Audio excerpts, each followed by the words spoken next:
Imagine the American West in the mid-1800s, a vast, untamed expanse stretching for thousands of miles, where millions of wild cattle roamed freely. This was the open range, a vision of limitless opportunity and rugged individualism.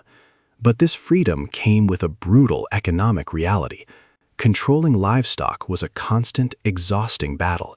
Herds mixed, strayed, and often vanished, making ranching a costly gamble. The dream of profiting from this boundless land clashed with the very practical problem of keeping your assets close. Glidden wasn't the only one. Jacob Haish, another DeKalb inventor, patented his own S-barbed wire design around the same time. Henry Rose and Lyman P. Judson had patented a spurred wire a few years earlier. A fierce competition for market dominance and patent rights immediately erupted.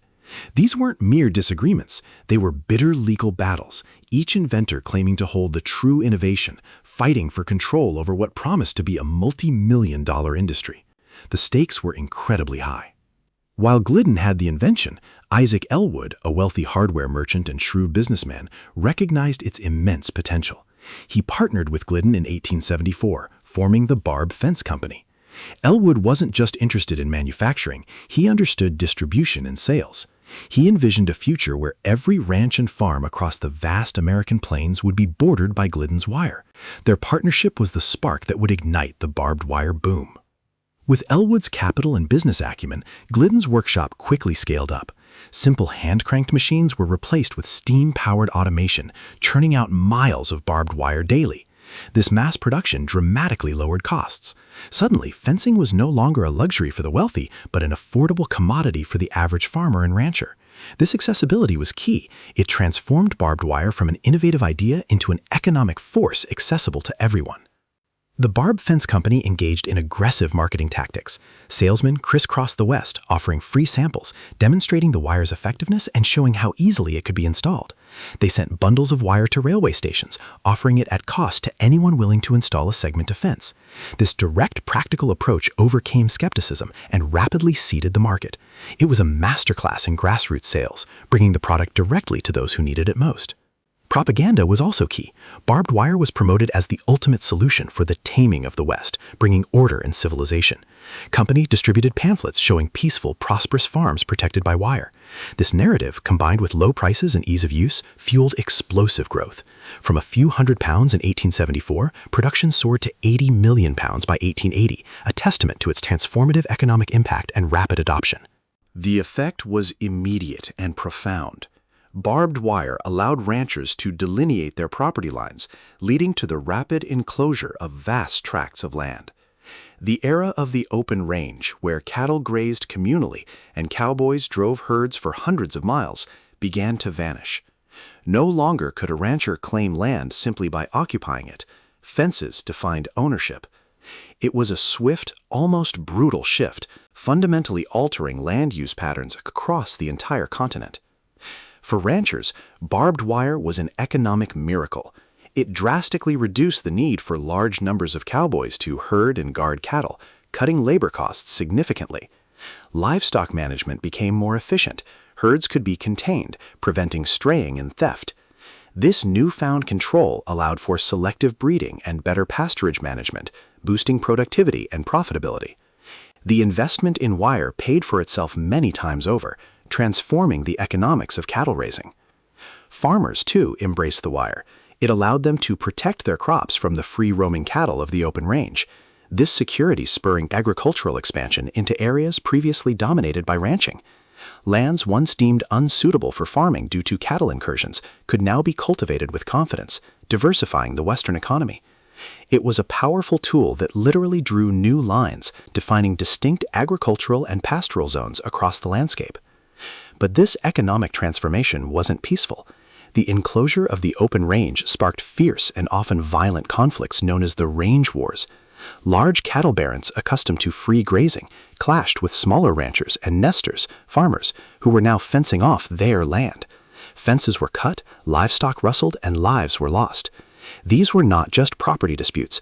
They were brutal battles over an entire way of life, fueled by economic desperation and territorial claims. In Texas, angry ranchers formed fence-cutting gangs, riding under the cover of darkness to destroy miles of newly erected barbed wire. These acts of sabotage became so widespread and destructive that the state legislature had to intervene, making fence-cutting a felony in 1884. It was a desperate, if ultimately futile, attempt to cling to the fading vision of the open range, illustrating the deep economic and social disruption the wire had caused. Beyond the physical conflicts, the barbed wire industry was plagued by relentless legal battles over patents. Glidden and Ellwood, through their company, acquired numerous rival patents, consolidating control. Eventually, they formed the Thorn Wire Trust, seeking a near monopoly. This legal wrangling and consolidation reflected the immense profits at stake, as companies fought to control the manufacturing and sale of the wire that was literally reshaping the nation. The Thorn Wire Trust, like many monopolies of the Gilded Age, eventually faced antitrust scrutiny. By the turn of the 20th century, the industry had matured, and massive industrial conglomerates like U.S. Steel absorbed many smaller manufacturers, including the original barbed wire companies. The era of fiercely independent inventors and bitter patent wars gave way to consolidated corporate power, reflecting the broader economic trends of the time, where smaller innovations were swallowed by giants. The rapid enclosure of land also had devastating consequences for Native American tribes.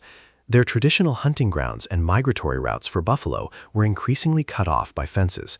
This further disrupted their way of life and contributed to the forced relocation onto reservations. Barbed wire became a tool of manifest destiny, solidifying settler claims and marginalizing indigenous populations, drastically altering the economic and social fabric of their existence. Barbed wire facilitated the rapid development of infrastructure. It allowed railroads to fence off their rights-of-way, reducing accidents and protecting property. It enabled cities to expand, securely partitioning land for residential and commercial growth. The ability to cheaply and effectively delineate boundaries was a foundational element for modernizing the West, turning wild frontiers into organized, economically productive landscapes, ready for further investment and settlement. The impact of barbed wire wasn't limited to the American West. Its invention rapidly diffused globally, transforming agriculture and land management in Australia, South Africa, and parts of Europe. Wherever vast open lands met the need for inexpensive enclosure, barbed wire followed. It became an essential tool for defining property and controlling resources, demonstrating how a simple American invention could have profound, far-reaching economic consequences worldwide. Culturally, barbed wire became a powerful, often divisive symbol. For some, it represented progress, order, and the security of private property. For others, it symbolized the end of freedom, the closing of the frontier, and the loss of traditional ways of life. This duality underscored its profound economic and social impact, embodying the tension between individual liberty and the structured demands of a modernizing economy and society.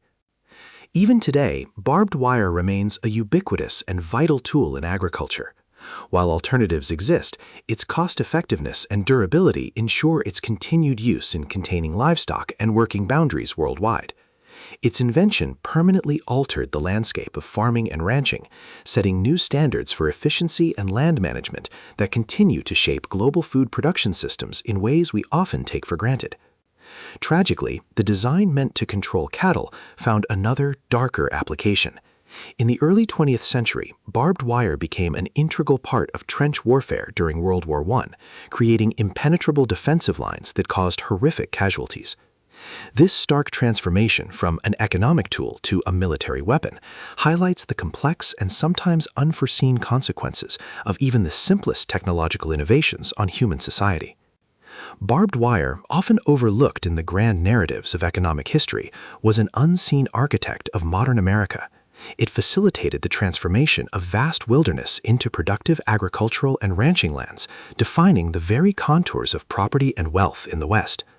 Without it, the development of the Great Plains, the economics of cattle, and the settlement patterns we know today would have unfolded very differently, proving its foundational role.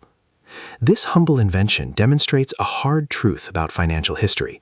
Sometimes the greatest economic shifts aren't driven by grand pronouncements or complex financial instruments, but by deceptively simple technological leaps. Barbed wire didn't just fence off land, it fenced off an entire era, ushering in new definitions of property, prosperity, and power, proving how a small change can fundamentally redraw the economic map of a nation and beyond.